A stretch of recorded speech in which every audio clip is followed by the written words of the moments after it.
చెప్పేస్తున్నాడటువంటి వాడు. ఎందుకో తెలుసా? అందరూ నా చేతిలోనే ఉన్నారు. ఏమండి, ఒకానొక రోజున పాస్టర్ గారు దయ్యము దయ్యము దయ్యము దయ్యం అని దేవుడు వ్రాయించాడు, అసలు దయ్యం ఎలా ఉంటుందో చూద్దామనుకొని ఒకరోజు తెల్లవారుజామున లేచి తెల్లని బట్టలు వేసుకొని దయ్యం వెతకడానికి వెళ్ళాడటండి. వెళుతూ వెళుతూ వెళుతూ ఉండగా ఒక దగ్గర గొడవ జరుగుతుంది.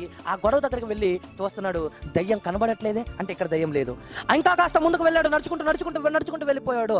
అక్కడ ఏం చేస్తున్నారంటే అక్కడ దొంగతనం జరుగుతుంది. ఆ దొంగతనం చూస్తున్నాడు, ఇక్కడ కూడా దయ్యం లేదే, వీళ్ళిద్దరే కనబడుతున్నారు తప్ప, ఈ దొంగలే కనబడుతున్నారు తప్ప ఇక్కడ కూడా దయ్యం లేదే. ఇంకా కాస్త ముందుకు వెళ్ళిపోయాడు. అక్కడ ఏం చేస్తున్నారో తెలుసా? చంపుకుంటున్నారు. ఆ చంపుకునే దాన్ని చూశాడు, ఇక్కడ కూడా దయ్యం కనబడలేదే. ఇంకా కాస్త ముందుకు వెళ్ళాడు. అక్కడ దోపిడి జరుగుతుంది. ఈ దోపిడి దగ్గర కూడా దయ్యం కనబడలేదే. ఆఖరికి అన్ని చోట్లకి వెళ్ళినా దయ్యం కనబడలేదు.